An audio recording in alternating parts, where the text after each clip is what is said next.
This crown of ash and salt, the kindness calls to me. I have to block it out. My voice has grown too somber. These words don't seem like mine. The iron walls subside. No matter how I try. And am I raindrops in the flood, in this emptiness, in the storm? And if I falter, if I fall, the wave inside my soul carries all I know. Who can take my hand in the flood?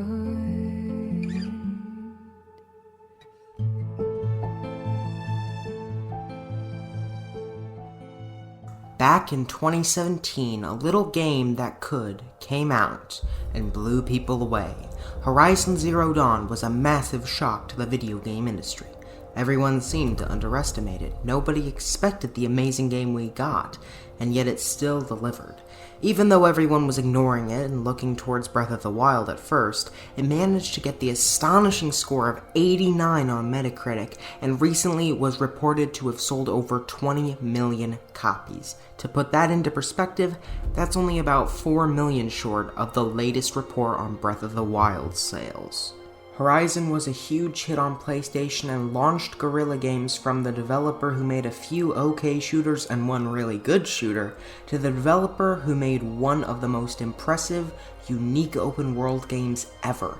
I was a huge fan of the game when I first played it in 2019, and I could not wait for a sequel. I really loved a lot of the ideas that were explored in the first game, and while it was definitely a sufficient and substantial experience by itself, I still wanted more. Horizon Zero Dawn contained amazing visuals, some of the best music I've ever heard in a video game, incredibly fun combat and exploration in a beautiful open world that never felt empty, as well as a phenomenal story with tons of excitement as well as complex characters and themes. It was amazing, one of my favorite games of all time, but it just couldn't compare to Breath of the Wild for me, and I really hope that with just a few additions, a possible sequel could surpass both Zero Dawn and Breath of the Wild. And in June of 2020, just about 1 week before one of my other favorite games, The Last of Us Part 2, was released, I got my wish. Horizon Forbidden West was announced, and I could barely contain myself. I nearly choked on air when I first heard Aloy's voice in the very first teaser trailer, and as more and more details came out, and we got an incredibly impressive gameplay showcase, I just got more hyped than ever before. I was more hyped for this than Mario Odyssey, than Last of Us 2. This is my most anticipated game of all time, so with that being said, I just want to make it very clear that this does not make me biased towards the game, but rather against it. You see, when I'm excited for something, I set my expectations very high, and sometimes when it disappoints, even just slightly, it seems worse to me than it really is. So with this review, I'm actually being a bit more negative than normal, just because of how high my expectations were set, and that fact alone will really show you how crazy the things I'm about to say about the game are. So let's just get started. In terms of visuals, Horizon Zero Dawn was quite the achievement, but also quite messy. The game looked amazing with so many varying locations and incredible machines, but it suffered from the size of the game, leading to the use of automated facial animations for the characters, which looks very unrealistic and fake. But I didn't really knock the game down for it because, as I said, it's a gargantuan game that can't very easily get that level of quality. There were also quite a few visual glitches, but at the end of the day, it was a beautiful game with a phenomenal style to it. The mixture of holograms and overgrowth alike brings you in to the amazing world of Horizon, where past, present, and future all intersect with each other at once to create a unified, unique style. It's one of the best parts of Zero Dawn, and with the power of the PlayStation 5, I was expecting the best looking game of all time. Is that what we got? Well, I'm happy to report, yes. Horizon Forbidden West is undoubtedly one of, if not the best looking game ever created. Even more amazing set pieces, even more crazy machines, even more hauntingly beautiful ruins hidden beneath overgrowth, snow, and dunes of sand alike. It's the atmosphere that really bolstered the visuals of Zero Dawn, but here we not only get an amazing style and mood within the different settings and settlements, but also some of the best visuals from a technical perspective. It is one of those games that straight up looks real. At nearly every turn, you could mistake many shots with something you'd see in a theater. It's phenomenal how much detail is put into this, and even though Forbidden West takes its ambitions to the goddamn stratosphere, it manages to have a perfectly consistent look that always comes off as impressive. The wide array of colors really helps the game stand out in a horde of lifeless games that just feel cold, gray, and soulless, as do their art styles. This game knows what the meaning of the word lush is, because every environment feels packed to the brim with highly detailed wildlife, vegetation, and foliage.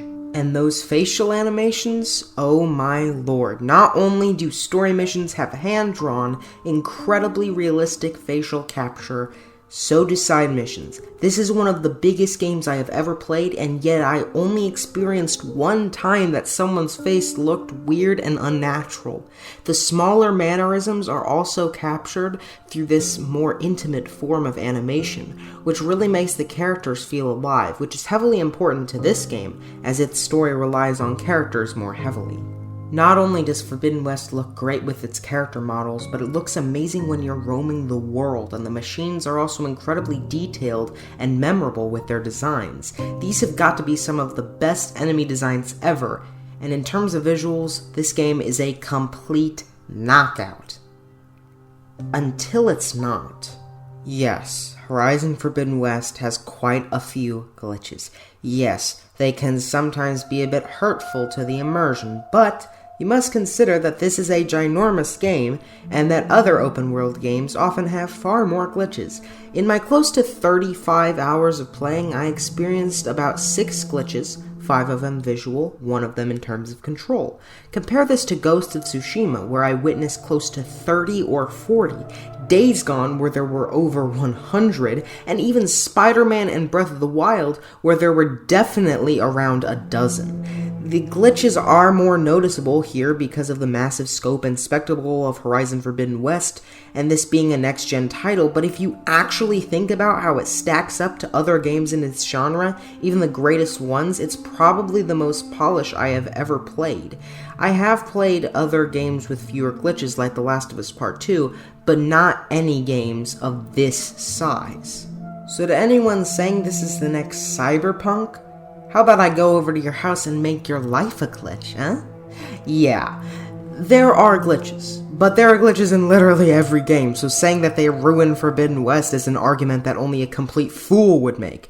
But hey, Metacritic users are a story for another time. You can make the argument that due to this game having a budget of around 100 million euros, it should have been more polished, and it certainly is a big game. Here in London, I saw dozens of buses advertising the game, as well as a giant screen showing off the cinematic trailer in a train station, so it definitely had quite the budgetary push behind it, but at the end of the day, this is still a very well-polished game, and a few out-of-context clips of glitches don't change that, because like I said, pretty much every game has at least a few glitches, and personally, I saw fewer here than in the majority of games that I've played recently. Sound is something that I often don't talk about with games, but with a game so atmosphere-heavy, it's a disservice not to. Horizon draws the player into its world not only with massive, jaw-dropping spectacle and ambition in terms of visuals, but also with the phenomenal sound design. If you look at a game like Ocarina of Time, many sounds in it have become recognizable and iconic, and when I hear the focus sounds from this game, it's just as memorable for me. These are such high-tech, futuristic sounds that contrast so brilliantly with the primitive world around you, and the weapons you use that are crafted from steel and wood most of the time. It's that connection between tribalist, natural materials, and futuristic science fiction-style mystery that really helps this game and the original Horizon to stay fresh. And that music, oh Lord. Each track is a complete and utter triumph. That racing score is what brings the game to new heights during each and every fight and story beat, as you rush towards your foes, charging up a powerful attack, stalk through the tall grass and set up traps, or race through the gorgeous landscapes. You are pushed forward by some of the most uplifting, powerful symphonies ever created for a game. We not only have the amazing style of tracks from the original game, but the more subdued songs are also filled with more electronic noise and foreign instruments, and with this being a far more mysterious game that takes the story to places you will not anticipate, this fits perfectly. Nearly every track is distinct and fits together very well. Some standouts are better than others, but at the end of the day, this is one of the greatest soundtracks I have ever experienced. The day that the first volume of it dropped on streaming platforms 1 week after the game, I was as excited as I am for most entire games to release, and that's because when you're playing, you feel those majestic, soaring violins, booming drums, powerful synthesizers and vocals, all working together to bring you forward. Even when the story seems hopeless and you're left in a desperate, checkmate scenario, one of those beautiful songs will slowly begin to creep up on you until you're completely blown away. As Elizabeth Sobek said, if there's nowhere left to look deeper.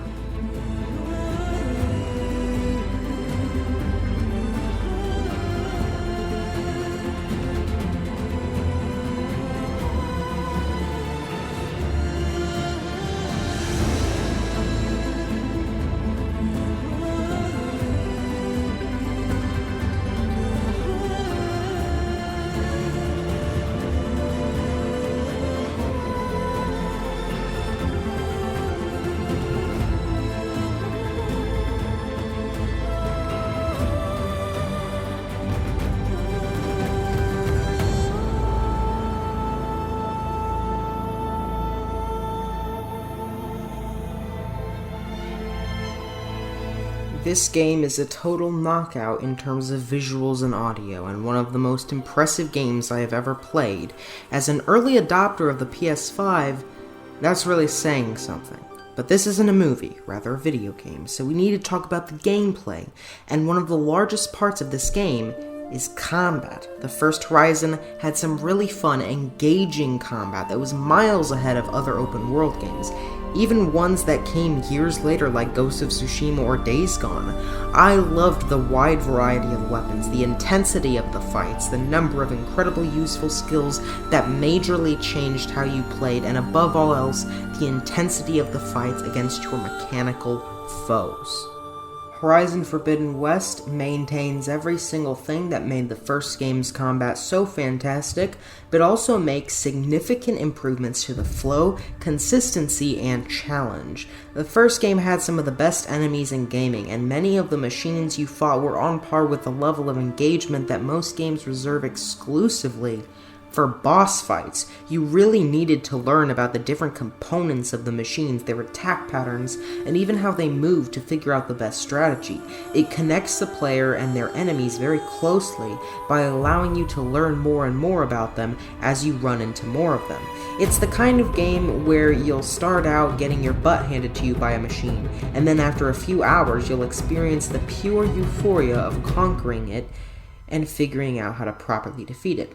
That is until a guy that's 3 times bigger with lasers coming out of his eyes and a giant plasma cannon on top of his back shows up, and you go through the process once again. Forbidden West takes that and says, okay, but what if we want to go from insane to full-on sicko mode? Boom, Pokemon-style type matchups, more ammo and weapon types, more stealth options, tons of new machines that are incredibly agile, much more challenging enemies in general, and human enemies that aren't pushovers. All of these additions are absolutely incredible. The ammo types like acid used to corrode a machine's armor both look and feel incredible. Fighting machines like a Tremor, Tusk, or Dreadwing for the first time are unforgettable. There are now machines that can scurry up into trees, slam their goofy electric tails into you, and like a rabbit hopped up by eating some electrical cables, and even turn invisible, and the human enemy camps end up being some of the best parts of the whole game.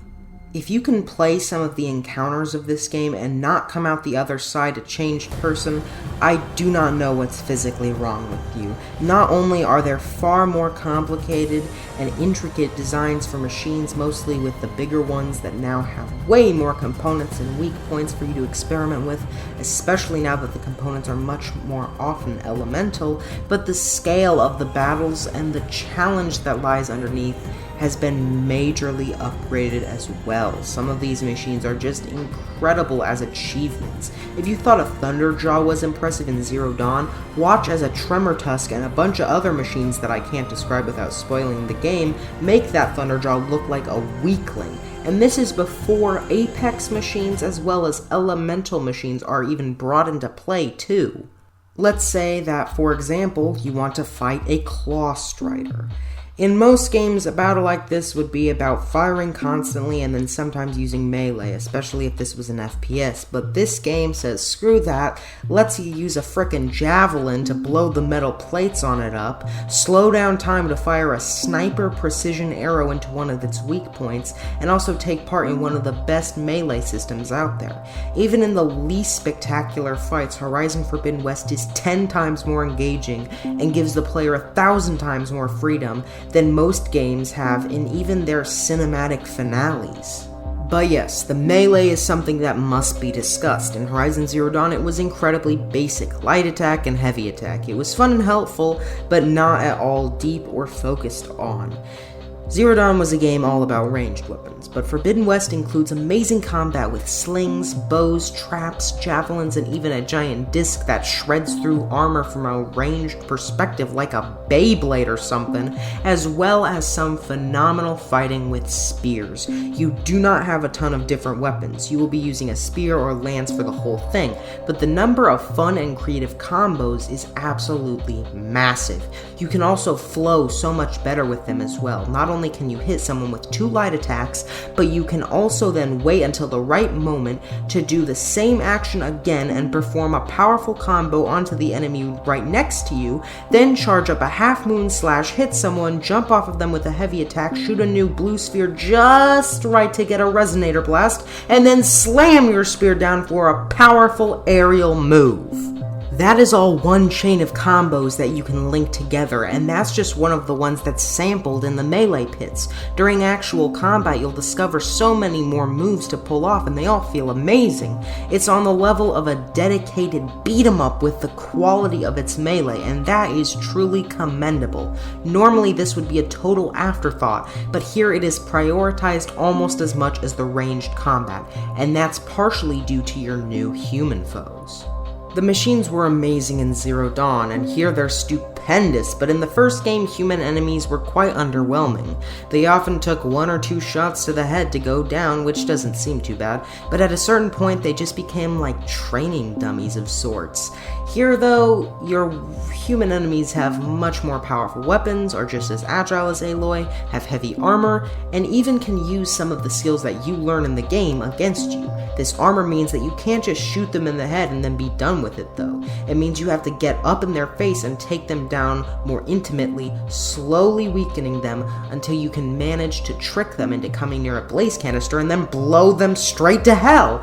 It's that level of strategy, intensity, and challenge from the machine enemies translated perfectly to a situation with slightly less powerful but much more abundant enemies in the area at once. Combat is one of the most vital aspects in a game like this, sure, but it is also comprised of a variety of other bits of gameplay which center around different mechanics.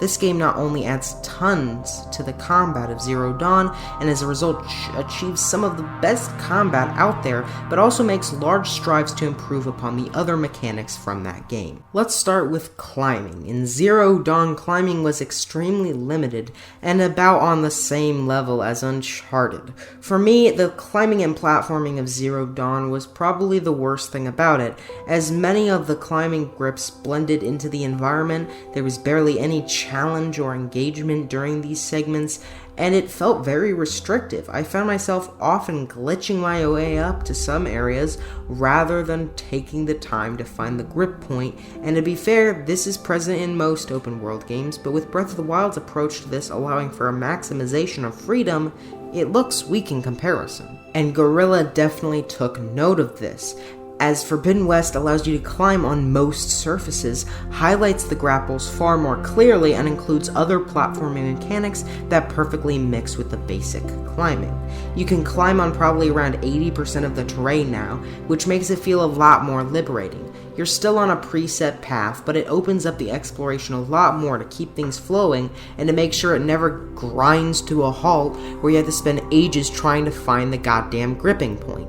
This is mixed in with two brand new ideas, the Polecaster and Shieldwing. And while the Shieldwing functions exclusively like a more powerful version of Breath of the Wild's Paraglider, the Polecaster is probably one of the best additions to this game that I found myself absolutely adoring. The Shieldwing may be sort of a ripoff, but it adds so much mobility to the traversal and really makes things flow better, just like the climbing. But the Polecaster is the star of the show. Not only is it a grapple hook, but you can also jump out of the grapple hook, like in the Batman Arkham games, and then use that boost to slam your spear down onto an enemy below. This is just the tip of the iceberg though, because combine that with how it's used to pull things around for some of the best puzzles out there, and you really have one of my favorite gadgets out there. There are also smaller updates to the platforming as well, such as how you can now jump backwards instead of just pushing up, which makes things a lot more interesting. And that's all in terms of platforming. I haven't even begun to mention how you can now mount more machines, including a Sunwing, which you can use to fly around. Yeah, that's right, these mad lads did it! Flying mounts and better traversal is something I heard about non-stop, not necessarily as flaws of Zero Dawn, but rather things on most people's wish lists for the sequel. And Guerilla actually listened, same with climbing, facial animations, and side quests. Guerilla clearly was tuned in to what people said about their game, and even if you're not a fan, you must admit that this is quite a rare occurrence to see in the industry nowadays, so it's phenomenal to see a developer that's still in touch with the players. Now that I've spoken about everything that I already thought would surely be phenomenal from the trailers, yet was blown away by just how good it truly was, we must discuss one of the two things that could have really hurt this game. The story is the second, but for now I want to talk about the open world. Zero Dawn had an open world that was incredibly effective due to the intensity of the enemies around you, how ruthless they were, as well as how many things there were to discover. And in my opinion, it joined that very small group of games that are open world for a legitimate reason. I've played a ton of open world games, but most of them are only designed like that to make them longer, and it takes some great design to really make good use of an open world.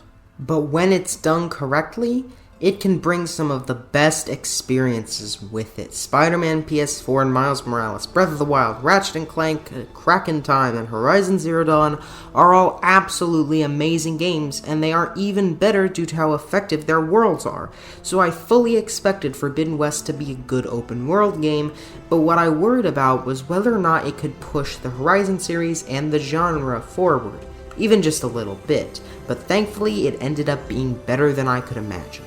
From the very start, it brings you into a beautiful, impressive world full of life and imagination. The different tribes you visit are so well fleshed out and culturally unique.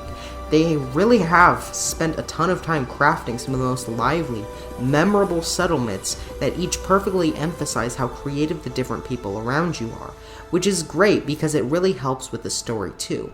More on that later. Not only does it achieve this even better than Zero Dawn, but it also blows that game's machine intensity idea out of the water. As I said before, these machines are absolutely ruthless, meaning getting through the world is a tough task. It has these aspects in spades, but also has some incredibly engaging traversal, as I said. Now, is it on par with Spider-Man? No, of course not. It's about as entertaining as the bike from Days Gone, which means it's good, but not enough on its own to make for a good open-world experience.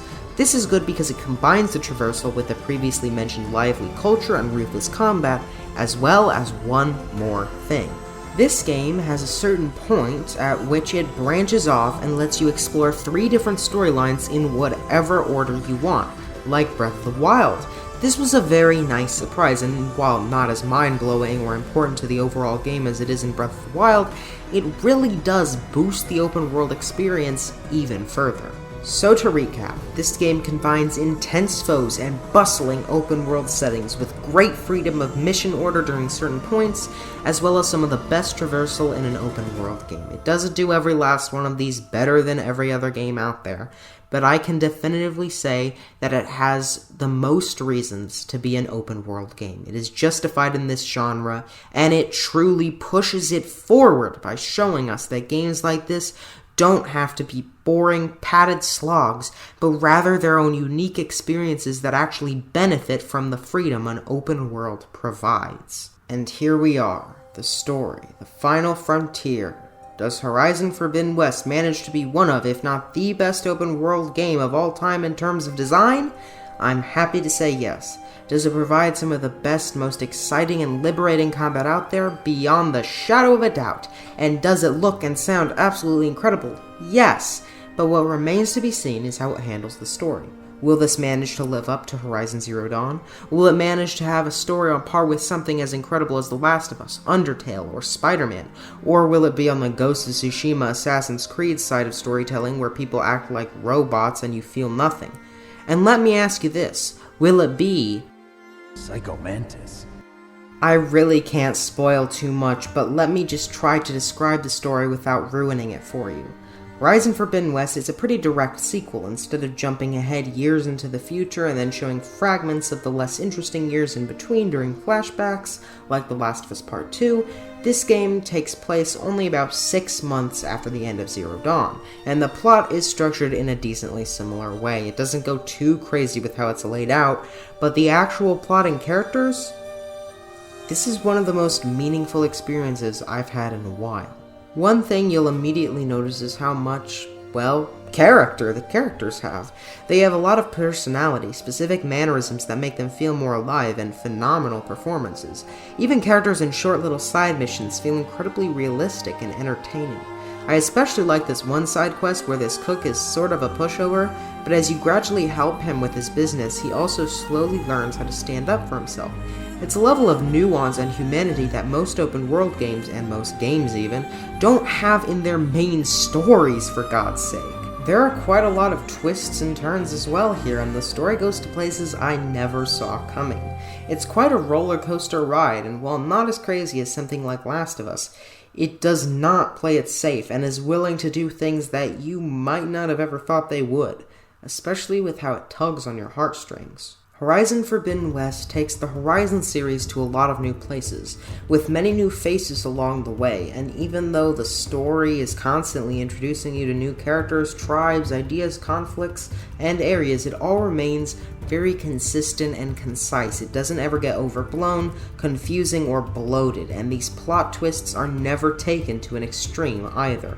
I've seen a lot of stories that jump frantically from character to character, never having a really consistent plot, and not even truly caring about their narratives. It's something that, if done in a film, would be unacceptable. So to clear the obvious question, Horizon Forbidden West is definitely not the harbinger of a bad or mediocre story.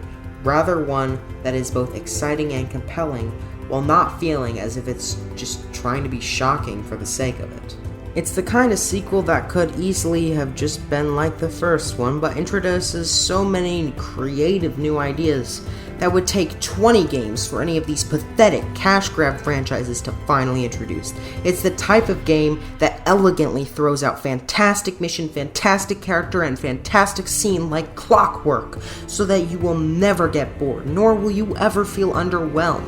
It is a story with tons of great development, especially with Aloy. Many other franchises take forever for their brain-dead characters to actually get anywhere, but in Horizon Forbidden West, Aloy learns a lot alongside the player in just those 30 or so hours of the story.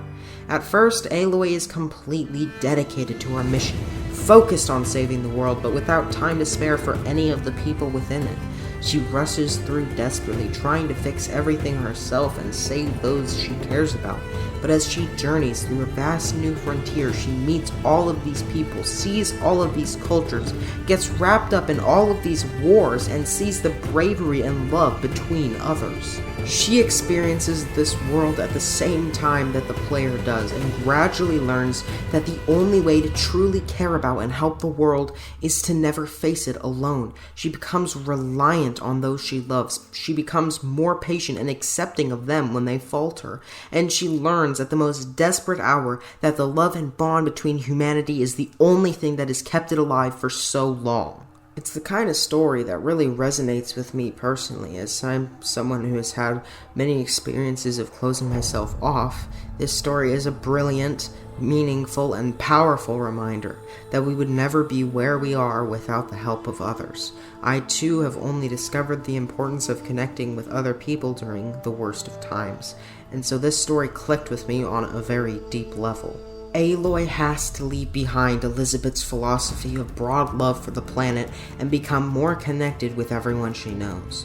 Her friends really make her as strong as she is, and only after finding so many incredible, riveting experiences is she able to really understand the value of the world, why it has endured, the beauty behind it, and why she needed to protect it in the first place, not to fulfill a prophecy, not to serve some legacy, but because it's too amazing of a thing to let die.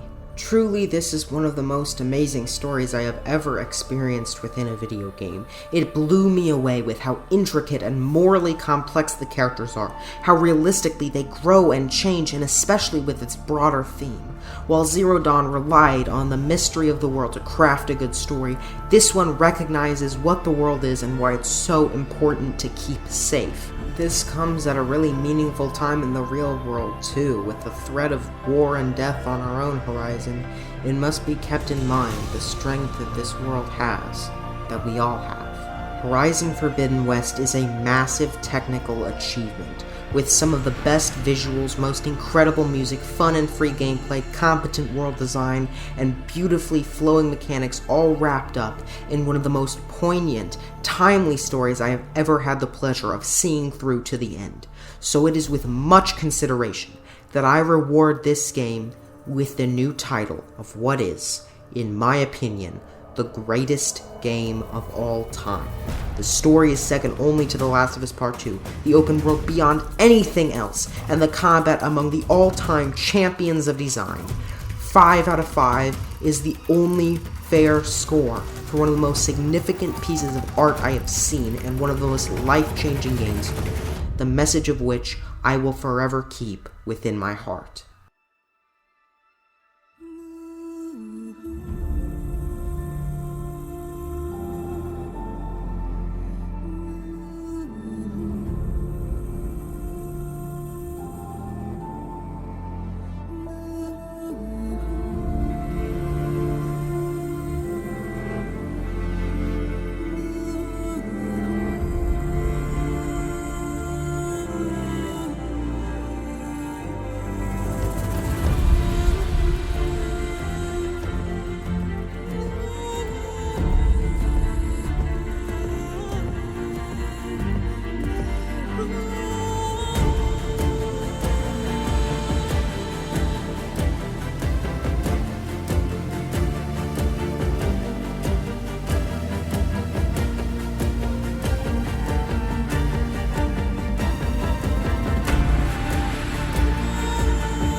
She was 14. Already you could see her bones.